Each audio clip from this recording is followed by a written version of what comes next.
Welcome to episode 8 of Zero Basis Points. George, how's it going? What's up, everybody? Going great, man. Beginning of the summer, hurricane season and tornadoes are already here in the Northeast. But it's going good, man. How about you? All's good. We were just talking about being a little late to episode 8. Rhyme Right. intended. And I said we're going to make it a promise to our audience, all of you, all millions of you. We're going to do this every week. It's not difficult for us to do, but it wasn't the priority for the last month.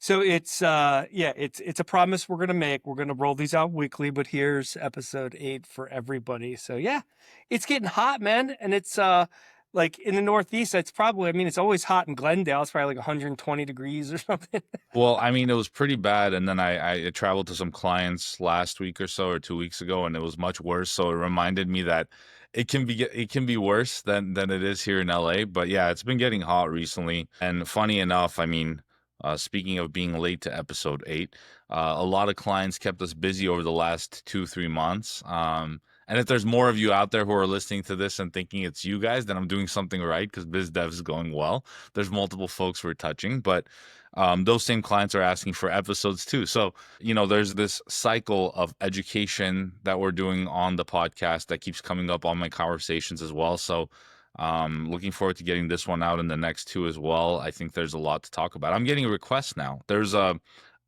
former client of mine back when I was at Adapar who reached out and was like, "Hey, I just heard the data lake stuff.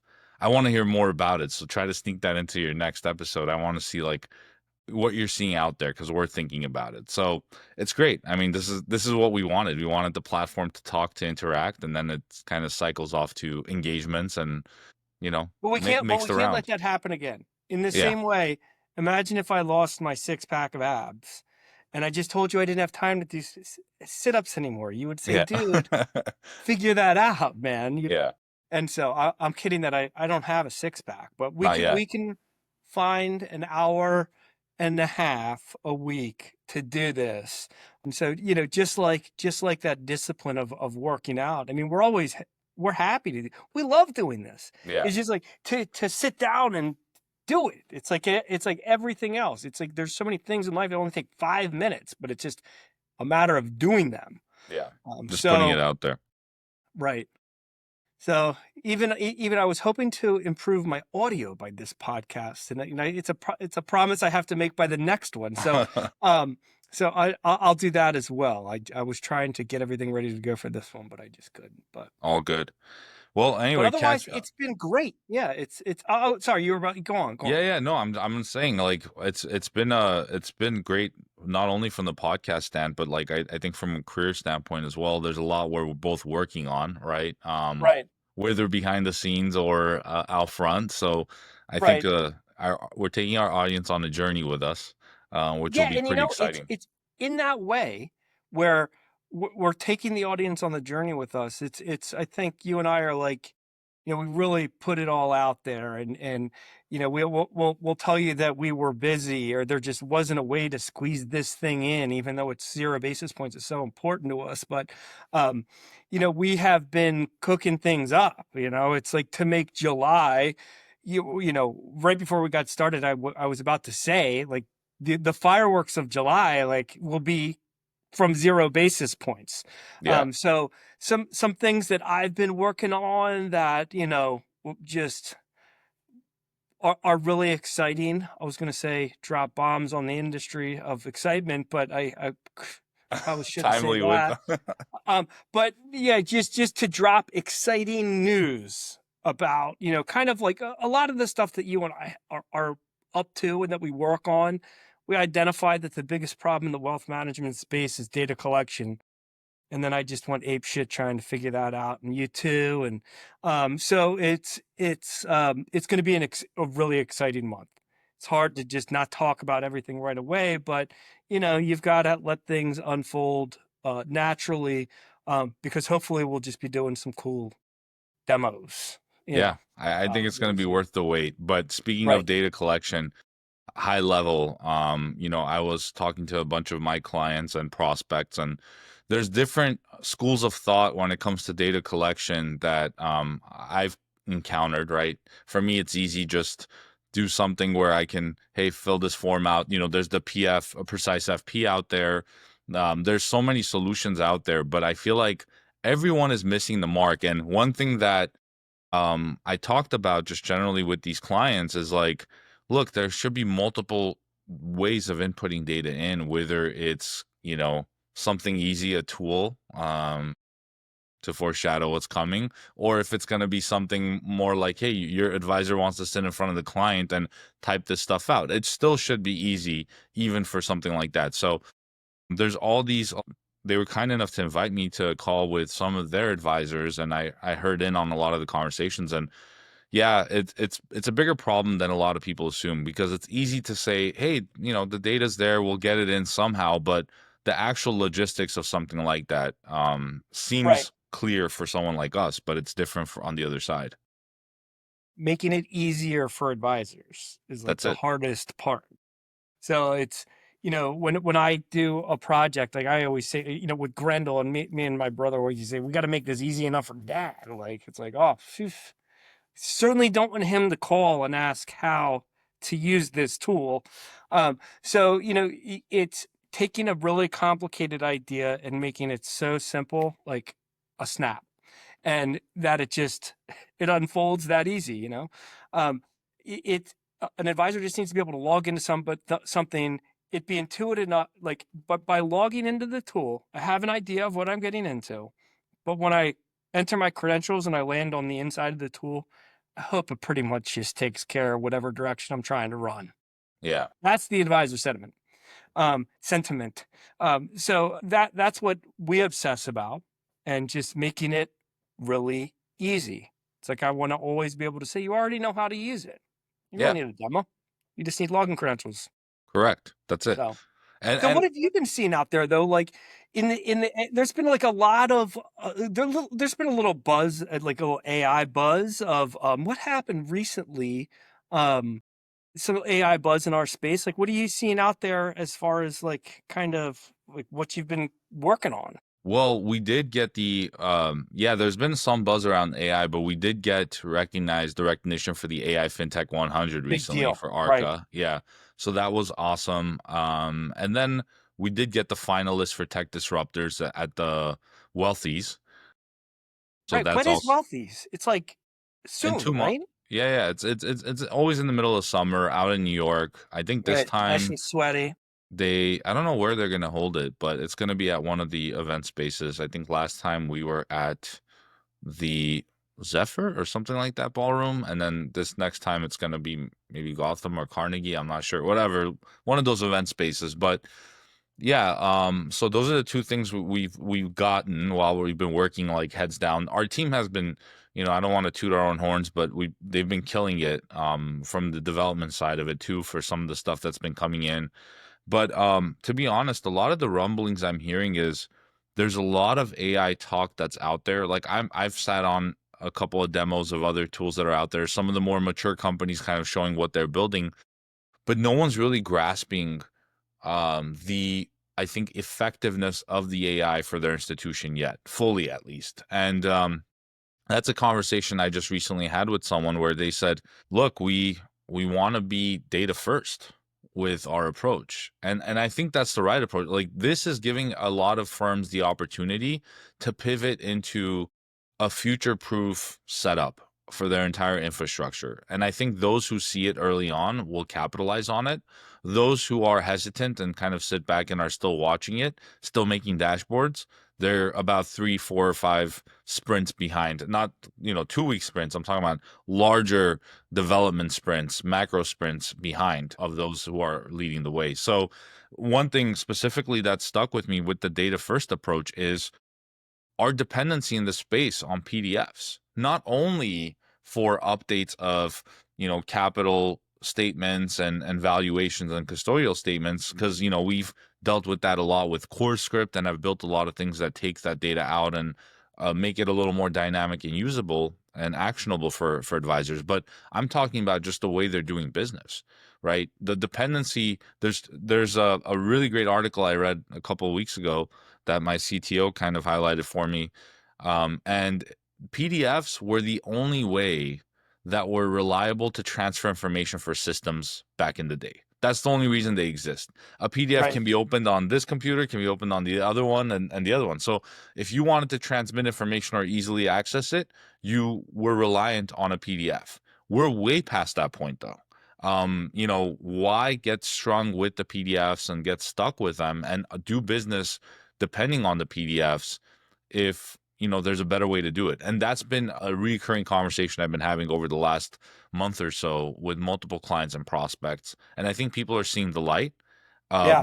But I don't want to talk it down and say it's so simple, like let's just cut the cord, because you're still going to be working with legacy custodians who need the PDFs for certain things, and you're still going to be working with some brokers that require PDFs for certain stuff. So you need to have the flexibility of being data first when the PDF comes into your system and your infrastructure, but also having the capability of generating the PDF for those legacy guys who are not there yet, right? Right. So it's a very interesting topic. And even Jason Wang from Altruist posted on LinkedIn about it, saying like, hey, if you're using AI to process docs, Yeah, you're you're doing it missing the wrong. mark or something like Yeah, that. yeah. Yeah. Yeah. And I commented in there like, yes, you're correct, but you as a custodian competitor to Schwab and everything, sure, you can push that agenda. However, for the advisor, the RIA, the broker dealer, everyone else who's working with all these other partners in the system, they still are going to have to adhere to some requirement of PDF production or use.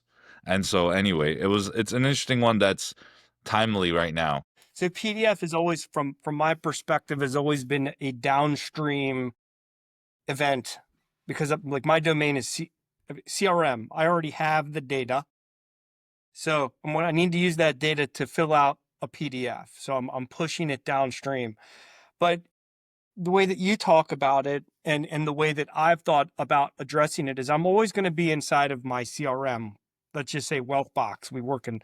So there are then, ideally, I am requesting data from my clients as some sort of clean web form.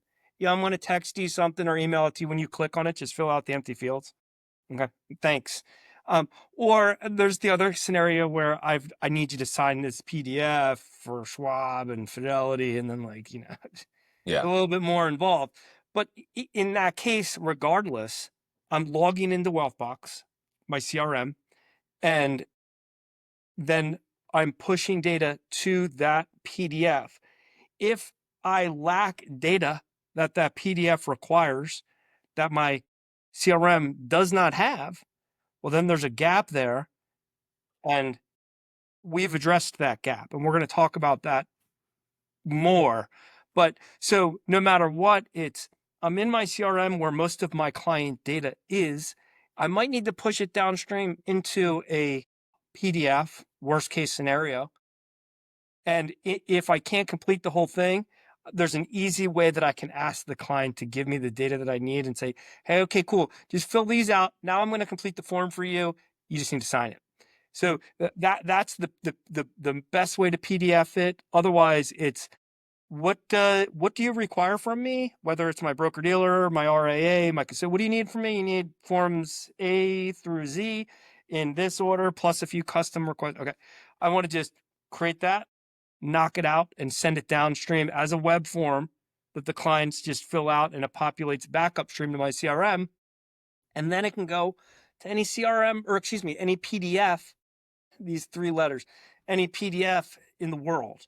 So does that make sense? So it's always been addressed as what we have the data, we need to get it downstream to a PDF to open an account or buy an investment or something. I just need to get it onto a PDF and it needs to get signed. And we think about like, how can we automate it? How can we do AI for that? Well, I thought, and what I think is like, how can you just simplify the process of getting the data that I need to complete that flow? One way or another, I'm going to need it. And I don't want to look stupid asking a client for that data, in an email with an Excel chart that they fill out, or if you're just asking them to respond to questions, that's even worse. Yeah. So I think that, in the same way that when I walk into a bank and I do banking, I expect like the cleanliness and order from my advisor when they ask me for something. Like all of a sudden they get clunky when they need something from me. That I don't like that as a SaaS provider. I don't like that as an advisor or a client. Yeah. Well, I think what you just described right there is half the problem. One half the problem is I have data, partial data or full data, right, based on how we go about this. And now I need to generate PDFs to shoot out to a custodian for, a transfer of assets, shoot out to a custodian for a new account, or buying an investment, signing all the sub docs. The other side of the problem, which is the other half, just for generalization purposes, is I've acquired a new client, whether it's a transition business, it's a new business or whatever, ingesting the data from them. So one half that you just described is it's sitting in the CRM. Now I'm generating PDFs and all this stuff. The other is I don't have that data yet. I need to get it from the PDFs and everything else that it's coming to me with. And how do I actually, set up everything else? So PDFs are coming in your direction loaded with data. Correct. That's what you're Correct. talking about. And Gotcha. and and Totally that's different. Yeah. so some of these clients, some of these prospects, because PDFs, like I said, have been the best mode of transferring data, require, hey, if I'm signing up a client, I got to fill out this PDF the first time. Whether it's verbally coming from them, they're giving me documents, whatever, I'm having to fill out PDFs that just go all across my entire architecture, my entire infrastructure, to then be processed for them to become a full client, a full-fledged client. Or I'm onboarding a new advisor, a new FP, and I got to go to, take all their accounts and do all the steps, etc. So a lot of the systems out there that exist are PDF driven workflows, PDF driven data transfer, etc. And that's causing a lot of, I think, headache, and has been for a while. Where people have comfort with it, though, from what I've seen with the demographics we're talking to, older advisors and FPs, just it's easy for them to fill out a document and then just be like, here you go, right? When you talk about the data first approach and how your infrastructure is no longer dependent on PDFs, they kind of think that, well, who's going to be able to audit that, what changed, etc. Well, the example I gave, and this was a real conversation we had in a call like 2 weeks ago, is I can pull a PDF off of your um you know document management system, change a couple of things, and then put it back. How do you know what changed? You got to go and manually sit there and figure out what changed. You got to look through it, etc. Whereas if you're data driven, whatever we just generated as a PDF from the data that's sitting there, we know. And if something comes back that's different and we ingest it, we can cross-reference it and tell you, hey, something changed. Account numbers weren't right, or someone changed the beneficiary information on here, etc. So there's a lot more accountability when you're data-driven versus being document-driven. And I think that's where the pioneers, the trailblazers of, partially AI plus, the enablement to be data driven, are going to address first. And I think that's a Yeah. very interesting take. I like that you called that out. That's a heavy part of it. Like that half of it that I wasn't talking about, like all those PDFs coming in with all that data that you have to consume. And like we're so used to that process. Like advisors are very comfortable printing a PDF and having a client like fill out the other thing. But so if we're gonna lead that transition of that change that mode of thinking, like you don't have to print up a form and write notes on the side of it, and then or reprint a new one and get the new version, because that's what happens. They find out it's not right, they got to redo it, or they're used to Microsoft tools where you can see the comments on the side. It's like once we start getting a couple use cases in front, I'm almost tired of saying use cases, but once we get a couple use cases in front of users where they go, oh, okay, I'm very comfortable with the idea of that collection of fields Hmm. representing a form at a moment of time in time, and if it ever changes for any reason, you're logging the delta, and I can go back and there's an audit trail. Okay, that's fine. Yeah. So it's just like we can say and then people just need to say it, Correct. and then it's like okay, It all uh, comes together. right. And then really start believing it when you rely on it. Correct. It's like it's It's when somebody tries to sue you and you have the protection you need, you're like, boom, now it's really valuable. That's what's going to happen. They're going to have their AI and they're going to go, boom. Can you imagine if we didn't have that? You know, Correct. Yeah. because if you don't, then you're just going to be finished by the end of 2026. Yeah. And then the other part of all of this, just to highlight kind of the full scope, is you have to make it easy for the FP who is sitting with certain clients who are those edge cases where they're going to want to fill it in on behalf of them. They're sitting in the office, they're coming in, they want to talk in person. And it's like, hey, George, let me just fill out all this information. I already know this much about you because the PDFs you provided of accounts or things like that that you asked me for proposal with, I already took that in, took it into account, how many accounts, which family members, whatever else. But now I'm going to ask you some of these other questions that were not on there. And you need to make that ease of data ingestion, whether it's coming from the FP side or the client, available for them. Whether it's going to be in a user interface or something else, but that's the other part of all this. So you can't completely say, "Hey, we're data driven, so just throw it out there. It's going to show up in the system." There's going to be a way of ingesting that data, cross-referencing it with what we know, validating it as well, because it's so easy to lose track of the value of the data that you're already sitting on. Imagine, George, you're coming from another client of mine, word of mouth said, hey, you should go to Hike. I should be able to tie you two together because now there's some high level, referral or something like that. If it exists on a name on a PDF, sure, best of luck connecting it. But from a data driven perspective, if I fill it in and I say, hey, George came through Pete, suddenly it's like, there's some relation between Pete and George, they're friends, etc. So God forbid my book starts, some accounts start churning. I got to know what the impact looks like of that as well. So there's all these other things that become qualitative data on top of it that we can essentially ingest and sit on that you just didn't have that from the PDF. Right.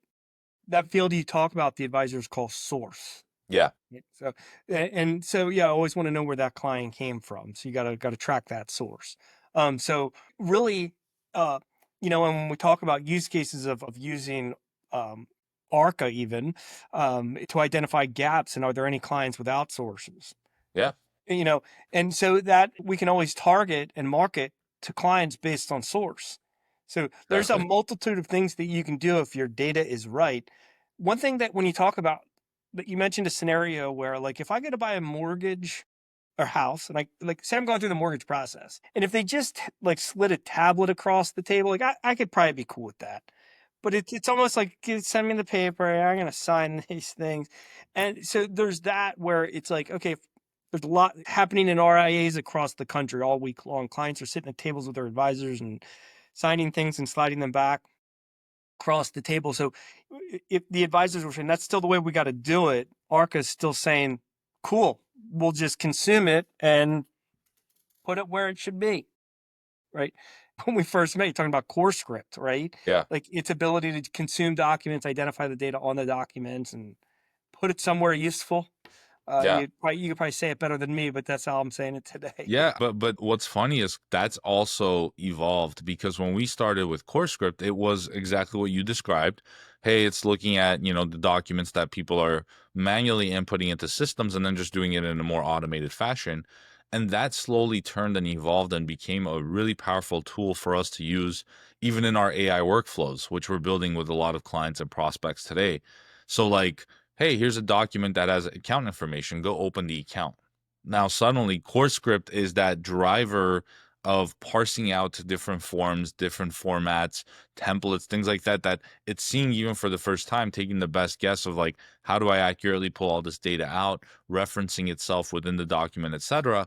Then it takes it and then does something with that data. So that's where I think a lot of things are headed. A lot of the people who built tools with document processing prior to where CoreScript is, like before we started building CoreScript, they were using older tech, and I've addressed this to multiple people when they ask what's the difference. But CoreScript is almost like a Swiss Army knife when it comes to documents. It could be a trust. Trust look very different than a capital call notice, but it's able to consume both.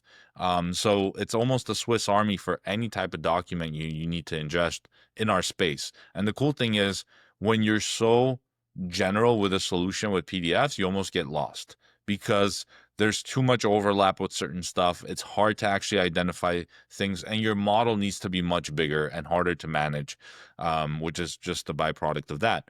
With CoreScript, we're so niche in the wealth tech space that it almost is an advantage to be focused, because we get to leverage everything that's general out there, but we use it for stuff we know and the use cases our clients are having today. So it's pretty it's a streamlined development process for us every time we have to do something new with CoreScript. I like the way you talk about it working though, like where you could automate, like, okay, now open the new account. If there was one thing I really heard that resonated the last couple years with advisors, well, kind of like forever, but really, like once you get the business, like just like that's so hard. Like, then you've got to do really annoying tasks that bother my tennis elbow, quite frankly, and like typing and so what I'm trying to say here is what we're going to do is automate wherever we can so that you can just it sounds so trite to say, but when I say it, it's well, trite's not the word, but it's overused, but we're going to make your life easier with AI by automating the bullshit. Like, anything that that slows you down where you're keen in, and again, we're going to automate whatever we can so that you can just do the stuff you like to do, Yeah, which may not and the stuff that necessarily be AI is not engaging gonna with the do. client, Yeah. but you can sit down and you can convince them and win their trust and explain the benefits of you versus others, and then they love you, and then but then we just have to do stuff. Just when you have to do too much stuff in a day, you can't scale, and so you've got to have an AI tool in place like this. So, Well, I um, think I think to your point, there's a lot of buzz. Wealth management loves to use this, right? Is AI going to replace the advisor? No, and one thing you just said is the reason why I think AI is so effective in our space. It's going to enable the advisor to do so much more of what they like to do or where the AI isn't yet there to be utilized, which is, you know, client empathy, being able to reach out to the clients and being FaceTime with clients, etc. Sure, there's a level of AI that you can put where the client's like, I know this is a chatbot that I'm going to use to ask some questions at 2 a.m. because I'm not going to bother my advisor with it. And then if there's any interesting takes from there, it could go to the advisor, etc., and they can have a more fulfilling conversation later. But again, it goes to the advisor at the final step. That's the conversation point where I think a lot of advisors who are good at their job, they like what they do, they're going to be so enabled by this thing that the folks who are thinking that they're going to run their entire practice and AI is going to replace them. So what's the use, etc. Those people are negatively kind of thinking about AI and are going to be leveraging AI from the get go. So I think this is where it becomes such a powerful thing. And one thing I did come out with way back when we started ARCA, and this was at the conferences that at T3 when we met, I used to tell people around like AI will do all this other stuff so you can, spend time growing your business, etc. At that point, because generative AI was so new, no one really knew what that meant. However, now we've gone from generative to reasoning to now agentic AI. People are starting to see the value of what these things can do. And believe it or not, a lot of the larger enterprise folks who are now catching up, trying to use AI, they're still, or trying to build even, they're still in that generative phase. They're not yet at reasoning. They're not yet at agentic.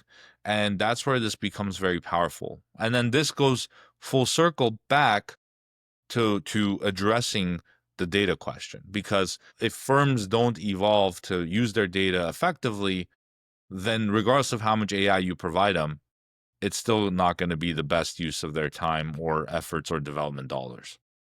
right. And so, like, for the people that are starting, just to shift it a little bit, like back, you were saying, like the leaders going with the data first strategy, and we're talking about RIAs, big broker dealers, custodians, banks. The move is to start with a data lake. I'm assuming, right? I mean, I've said it so many times. Like when I think about this data first problem, is you've got to get the data lake Like in early episodes, we were like, oh, the data lake's an awesome way to consume everything that you need. You've got your data in there. There's a way you've got, like, I almost feel like I almost like the word data acquisition. It's like the external layer. Like I got to acquire it, then I got to continue to like collect it, you Yeah, know, and then I got to curate it. And then we have to come up with some rules for how we're going to visualize that data.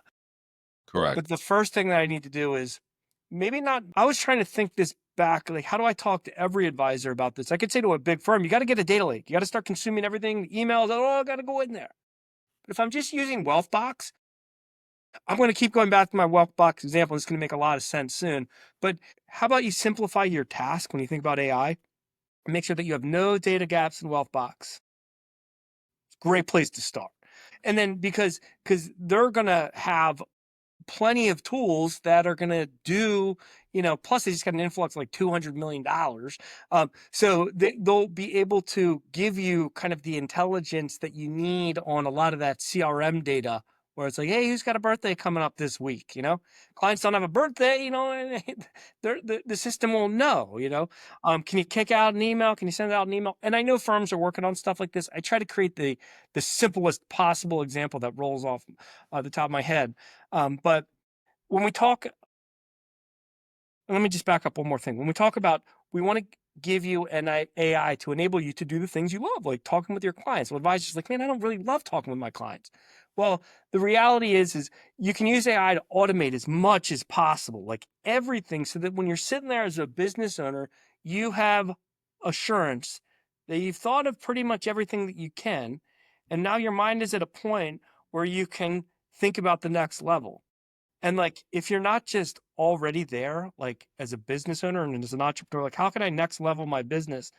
Then you're gonna you're gonna have a lot of trouble regardless. But if you need to be thinking, AI will enable you to level up. Put it in my kids' terms when they talk about getting to the next level of video games. Yeah, But AI will help you level up, and the more you use it, it's not going to replace people. In fact, I think what you're going to find and what I find is that you got to hire people. you know, you got to hire, uh, you know, uh, real people that you can lean on because you're uncovering such exciting things with AI. You're like, holy man, this could get really incredible. I could do this and that. And it really works that way. And if you sit at your desk and you're just scared and nothing happens, you're just going to yeah, wither away. yeah, So you just got to dive into it. And I love how you talk about getting back to doing the things you love. For me, what that is getting to that point as a business owner where I'm just obsessing about like the next fun idea that I wanted to deliver, that everybody that has a concern about managing their investments. I'm excited. I want to talk about it. I got a cool idea. Wouldn't have been able to think of it if I had to do all that stupid stuff. Now I don't have to yeah, do it anymore. Right. yeah, So like that's how I use it. Like that's how you use it. So I think like even when we're out there on X, like I'm like a student of X for like the last 2 years, like crazy. You spend a couple hours a day, yeah, you're gonna get pretty good. I hope I don't spend a couple hours a day. But you learn from so many entrepreneurs about how they're filling gaps.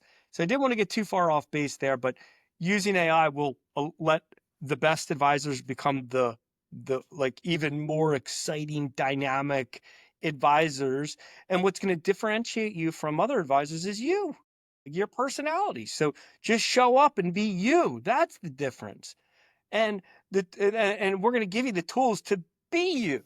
And pay attention to what Hike and I are saying, because the reason you know about what we're doing is because we're using the same tools. So um you know went off on a little bit, but what I wanted to say is, going back to, was like, do you see that data lake as the starting point? I was saying maybe for bigger firms, let's say, I don't know, 500,000. And then, but prior to that, 500,000 AUM.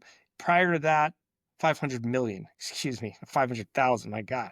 So, but so from that point, maybe data lake. And then prior to that, keep your CRM nice and tidy. Like, what do you think as far as that goes? So, like, where do you think, does that question make sense? Like, do you see a breakpoint where people are like, you know, this is the time to automate everything? yeah. Or, like, is it a certain threshold of advisor? I'm just curious.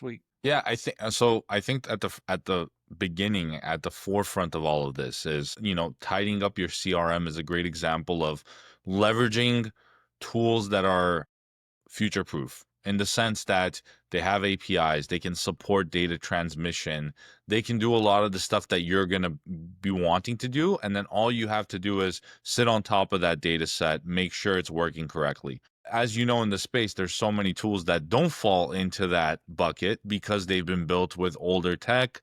People are stuck. They're not really talking. They're not even on the cloud. So there's things like that where I think when you're small enough, yes, you might not have a data lake yourself. However, you can use tools that easily can transfer data and talk to each other. And then that's where the AI workflows and automation can come in. Perfect example of I can easily ask the AI to go into Wealthbox, look at whose birthdays are coming up, tee off a bunch of emails, they're ready to go, right? So for a clear example, I think the next step from there, which I've seen for some older clients, I mean, older tech that they've kind of built is the data warehouse, right? So you have that warehouse that's sitting there. It's a SQL database sometimes if they have the IT team to do it or some consultant, and they're just pulling data from different places. They don't really have the readiness to work with AI yet, but it's not too far off. Certain access points and things like that will give us the ability to pull a lot of the things that they're working with. So whatever they're using from a data warehouse perspective for like reporting or stuff like that, we can easily pull. Where the con is there is that it's usually a rigid architecture that they've built. And it doesn't really ingest new data.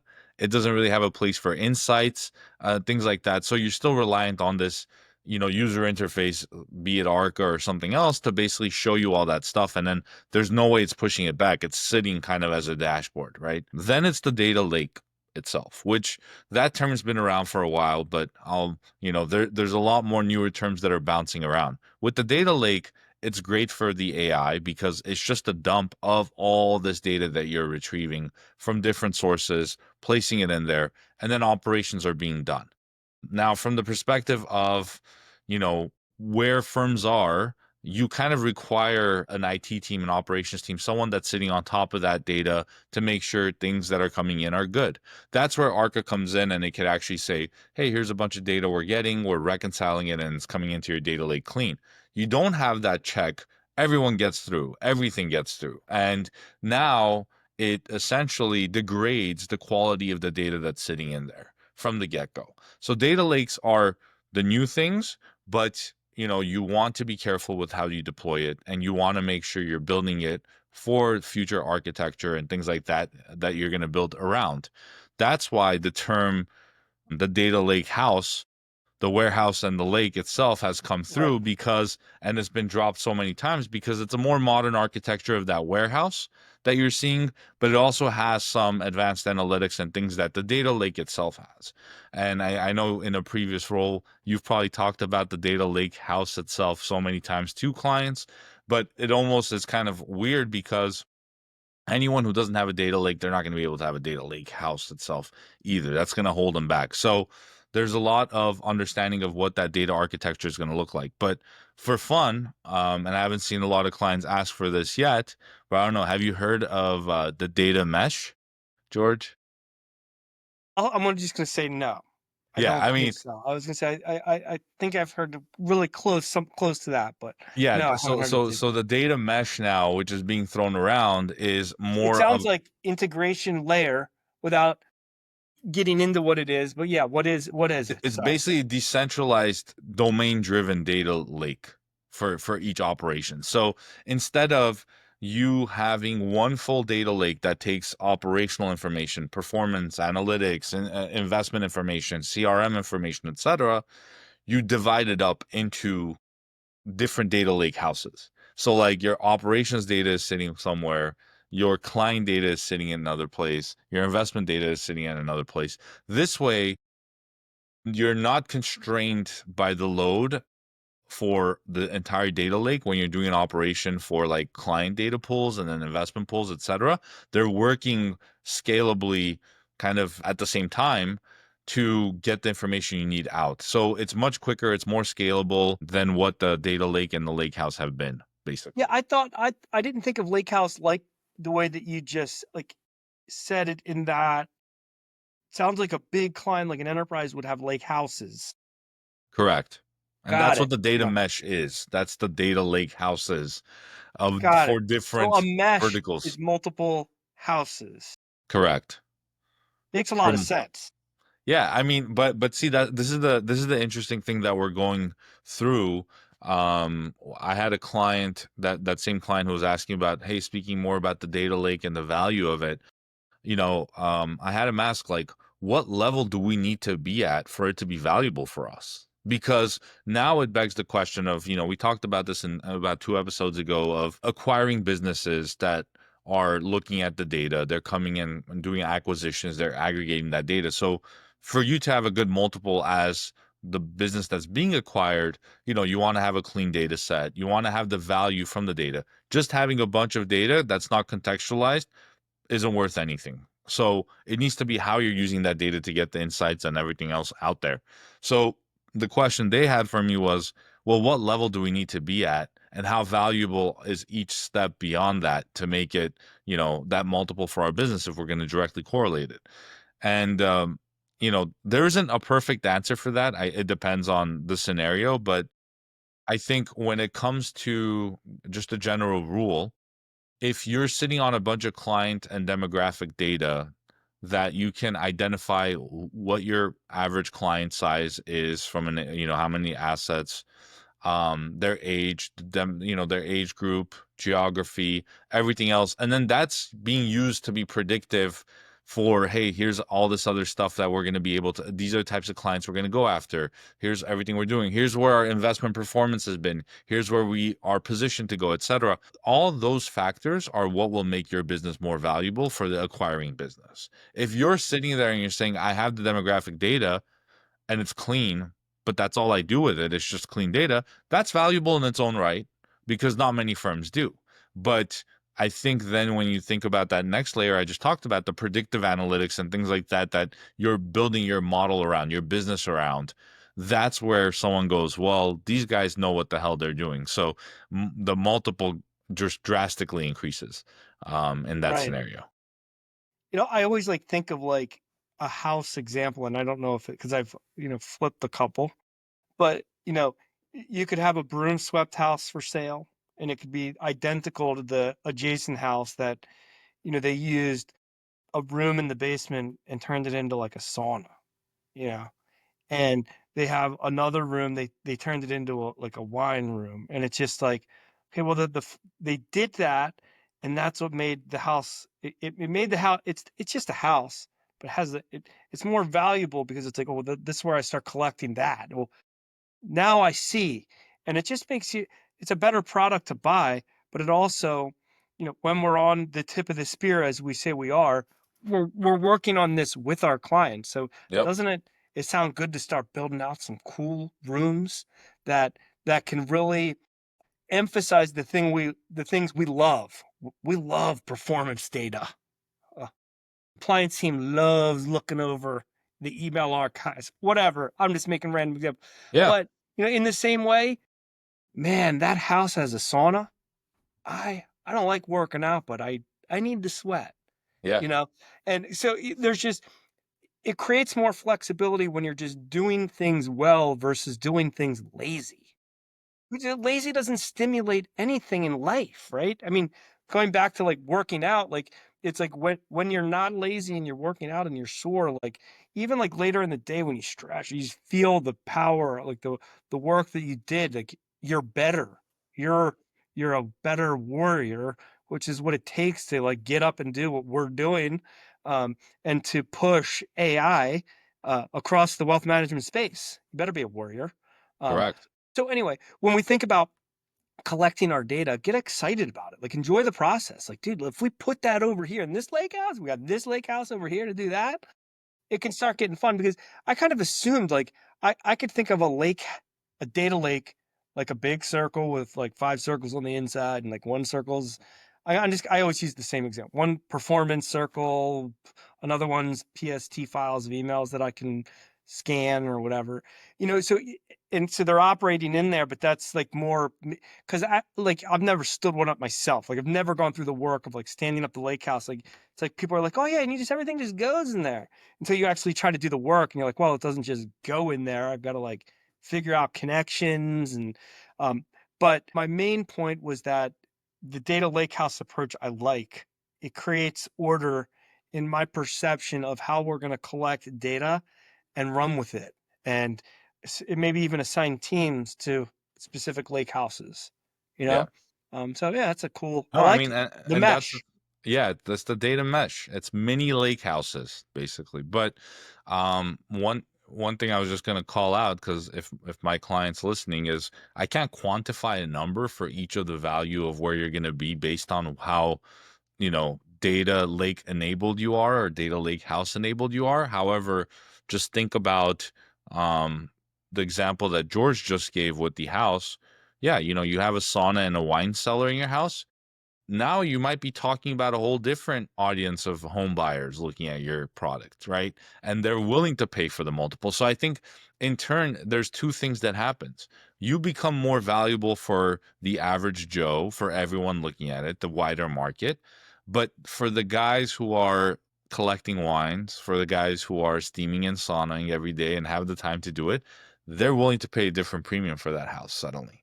And the audience is a different subset of the wider group. And so I think that's where there's multiple factors that are hard to quantify of a number of exactly one, or does it go to 2x, or does it go to 3x?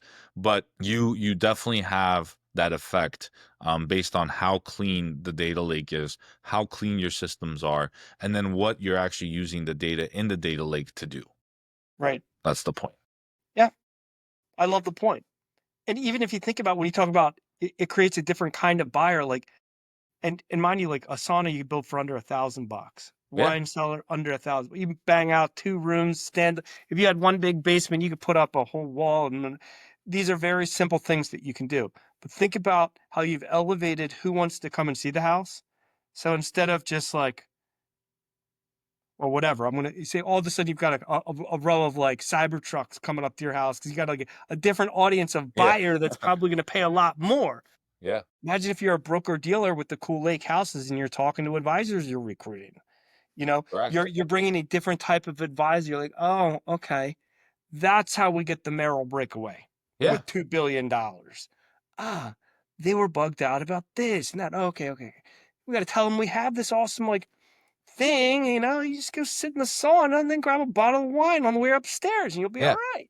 You Yeah. know, it just you make it look like a place that wealth managers want to work, as opposed to a place that wealth managers are going to survive the rest of their career as they navigate all of the different tools that are available. Just give them the tools and say, this is how we recommend you do it. It's an independent space, sure, go use Redtail, we don't care. But when you're doing something for your client, you're going to log into this main system because we're going to capture and we're going to help make you rich, which is the reason Correct. we're all doing this anyway. And So, and and you you know, know and you know what's funny on that point? How have, in my opinion, this is just disclaimer, how have a lot of the broker dealers and some of these larger companies gotten away by doing it? Dashboards. They've literally they never solved the root issue of what they had, which is what we're talking about now. They just slapped a dashboard on there and said, "Hey, here's a nice UI for you." And so they've just gave themselves enough slack to be like, we're new, we're trendy, we're doing all this stuff that we can ensure and guarantee all the operations for. But in the background, it's still that archaic system that's working, overtime to try to get some numbers out, which isn't even correct, on your dashboard. So again, that's the type of stuff. They've given themselves enough slack to just market themselves a little longer. But I think that next generation of the broker dealers, in your example, the trailblazers of this space, are going to see ROI on all this stuff they're doing very quickly once you uncover what's behind the scenes. yeah, once the advisors start saying it's a lot easier. Exactly. Imagine if LPL buys Commonwealth and you hear all the Commonwealth guys are like, dude, what's LPL's system?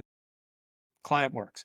Imagine if every Commonwealth advisor, they were using Advisor 360 before because that's one of their products. I think it's really not, but it really Yeah, is. yeah, yeah. Imagine now that if they were all like, man, Client Works, which is what was it, BranchNet before?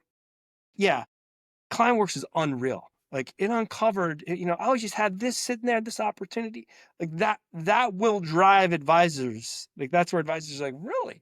Hmm. I know. I mean, I talk to advisors all day. They ask me this stuff. Yeah. So yeah, advisors want to join a firm that's like figuring it out. So again, back to like recruiting. Like, if I want to sell my house, I want to make someone in a wine cellar now. It's it's really easy. Or are you a broom swept kind of guy? So you ask yourself that every morning. Yeah. What do you want?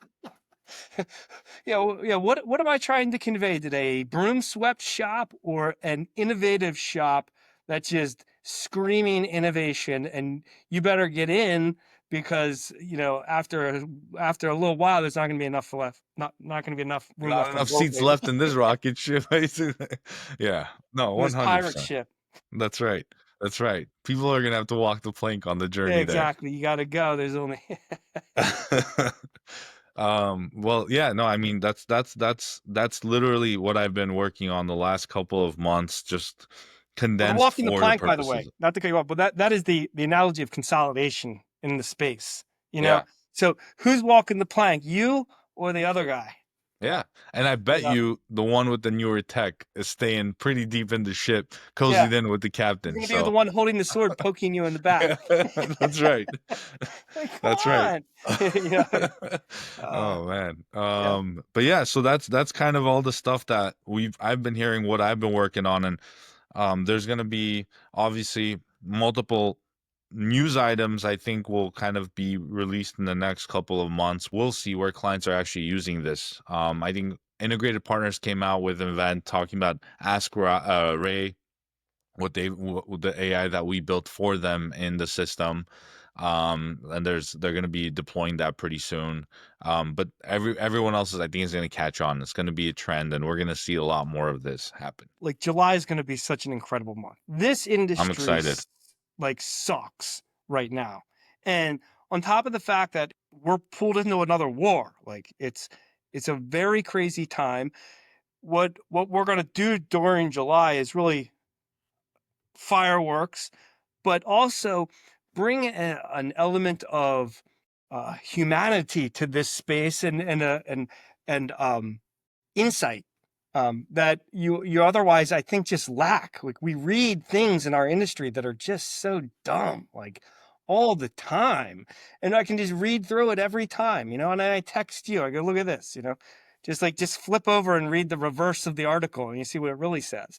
Yeah, We've been talking about just having, we have 0 basis points, but just having a platform where we can really engage with our audience, hear your requirements, return them as SaaS. It's going to be the summer of love. I So agree. I'm I agree. excited. I'm It's excited already for what's hot and I coming. already have a sunburn, so I'm ready. You're getting started early. Right. Yeah, but no, I'm super excited about what's going on. I mean, there's aside from our space with everything else out in the world, we had one thing I was mentioning on a prior episode was the Genius Act and the Stablecoin Act and all that stuff Yeah. that did pass. So I think there's going to be multiple factors, whether it's improving our financial system, whether it's we'll see what happens with the war, different things that are going to be at play, but you never stop innovating. We get up and we're going to hustle, and we got a lot of interesting stuff that's going to come out pretty soon. So I'm Right. excited to share that with all our millions of listeners. Likewise, billions. Billions. We're We're going to get getting to billions everybody. pretty soon. But But yeah, with I'm that I'm said, excited about I'm excited about everything. I'm excited about this summer. The most excited I've been in a very long time. it's a different feeling, right? When you're working on something and it all comes together. So Right. I think, and you're seeing it through. So I'm super excited about all of it as well. So with that said, I don't even know if I should do a workout check-in with you at to sign off with, because I I can know tell you I you've been haven't super been busy. working out, but But in July you have to. yeah, I know. I'm like looking down in shame. It's a requirement at that point. I just make excuses. I'm busy, man. I'm running around. I got 3 kids. But I can always make excuses. I'm not lazy, but I don't prioritize a cardio workout. And like sometimes my basketball like rolls far down the hill and I gotta run down again. I roll up, I'm gonna die. I'm like, dude, Yeah, I gotta like get this taken care of, man. So like I'm good in bursts and like I can stay awake all day without like dying, but like I'm not like sometimes I'll see, yeah, I see you and I know I'm out of shape or I'm like, so how do I do a deadlift or what's that? I got to start doing something, but We'll so we'll that's we'll the have more check-in. chances. We'll have more chances to work Right. out. I'll probably come out to the East Coast more often and do like a pod in person too. So Yeah, that we're gonna do that soon.